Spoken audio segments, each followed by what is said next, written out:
I want you to imagine you're a ship captain. You've got 2 million barrels of crude oil in your hold. Your route takes you through a 33-kilometer wide strip of water between Iran and Oman. And this morning, your insurance company just called and said, "We're not covering this voyage anymore." What do? That call is actually happening right now, not in a movie, in real life, in real shipping offices this week. And the reason it's happening is a crisis that most people have heard about, but almost nobody properly understands. Slow down. Today, we're going to fix that. We're going to talk about the Strait of Hormuz, why it matters, what's actually happening there, and what the UN Security Council drama last Friday tells us about the state of the world. No jargon, no spin, just the real picture. Grab a coffee. Let's go. First, the geography, because everything else flows from this.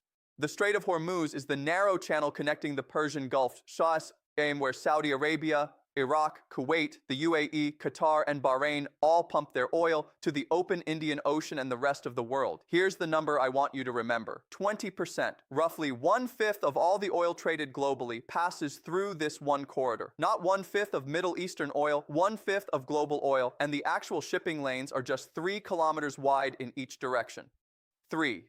You could drive that in 4 minutes. There is no realistic alternative. You can't reroute a supertanker around the Arabian Peninsula the way you'd take a different motorway. The infrastructure doesn't exist, the economics don't work, and the timeframes are impossible. If Hormuz closes, the world feels it at the petrol pump, in electricity bills, in the cost of food, within weeks. That's not drama, that's just logistics. So here's what changed.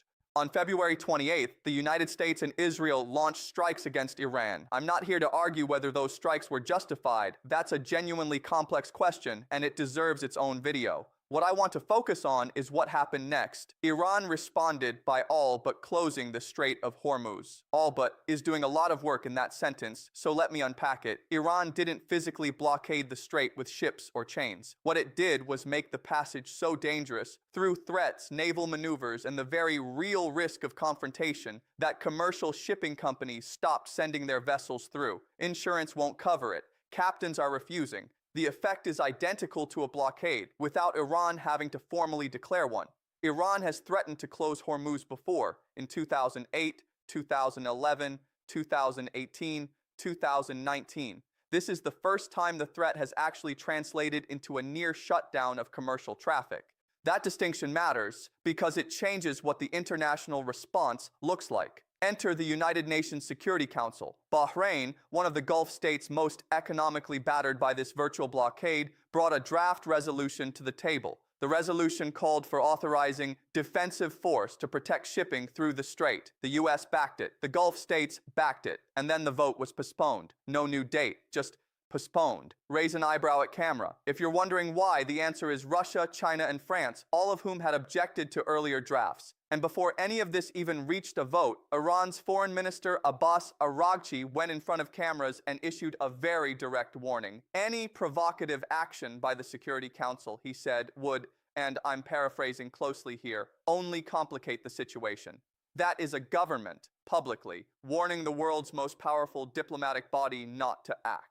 Think about that sentence for a second. Russia and China hold permanent veto power on the Security Council. No resolution passes if either of them votes no. Their objections alone made the vote essentially dead before it was called. Here's where I find this stuff genuinely interesting, because once you map the interests clearly, the diplomatic deadlock stops looking like chaos and starts looking almost logical. Iran's interest is straightforward. The strikes of February 28th cannot be cost-free. If they are, it sets a precedent. Closing or threatening to close Hormuz is the most powerful non-nuclear card Iran holds. It's using it. The United States and the Gulf states want shipping restored, but they also want it restored under a framework that establishes clearly you cannot hold global energy hostage. The UN resolution wasn't just practical, it was about principle. Russia and China, their calculation is more layered. Both have significant trade relationships with Iran. But more importantly, both remember Libya in 2011, when a UN resolution authorizing protection of civilians was used to justify a NATO air campaign that toppled a government. They're allergic to any resolution that authorizes force because they've seen how those resolutions stretch in practice, measured tone. And France, which surprises people,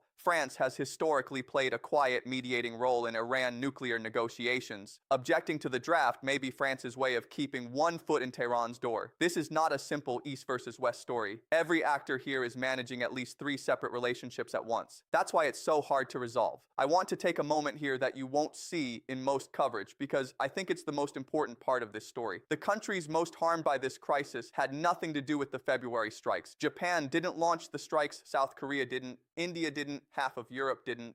But all of them are now paying higher energy costs, watching supply chain strain, and dealing with ripple effects they had no vote in creating. Slow, genuine.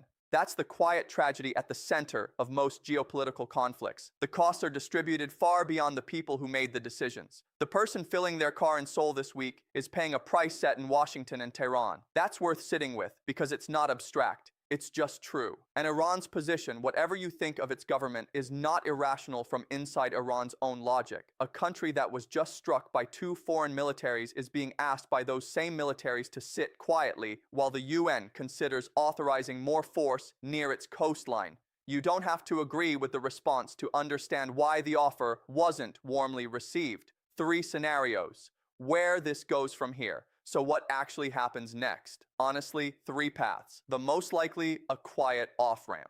Back-channel diplomacy, probably involving Qatar or Oman, who both maintain lines to Tehran, produces a formula where Iran allows shipping to resume in exchange for something. A pause, a gesture, maybe the beginning of a conversation. The UN vote stays shelved. Everyone claims they didn't blink. This is how these things usually end. The second path, a watered-down resolution, something symbolic enough that Russia and China can live with it, too weak to actually trigger Iran's red lines. Shipping slowly resumes. The underlying tensions don't go away. The third path, and this is the one that should concern you most, is prolonged stalemate. Weeks become months. The strait stays effectively closed.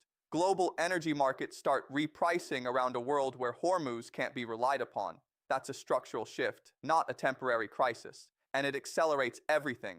Alternative routes, the energy transition, the de-dollarization of oil markets.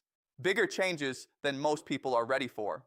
History says path 1 is most probable, but the February strikes raise the stakes considerably compared to every previous Hormuz standoff. Don't assume the pattern holds. Wrap what to actually remember, direct, warm, looking at camera. Here's what I want you to take away. The Strait of Hormuz crisis isn't really about a shipping lane. It's about what happens to the international order when the assumptions underpinning it, that certain waters stay open, that the UN can act, that rules mean something, get tested all at once. Every actor in this story is behaving rationally from inside their own frame. That's what makes it hard, and that's what makes it worth understanding properly. Genuine, not performative. If this gave you a clearer picture of something that felt confusing, share it with one person who'd appreciate it. That's genuinely how this channel grows. And if you want to go deeper on how the UN Security Council actually works, the veto, the power dynamics, why resolutions die, I've got a video on exactly that. It's linked below. See you there.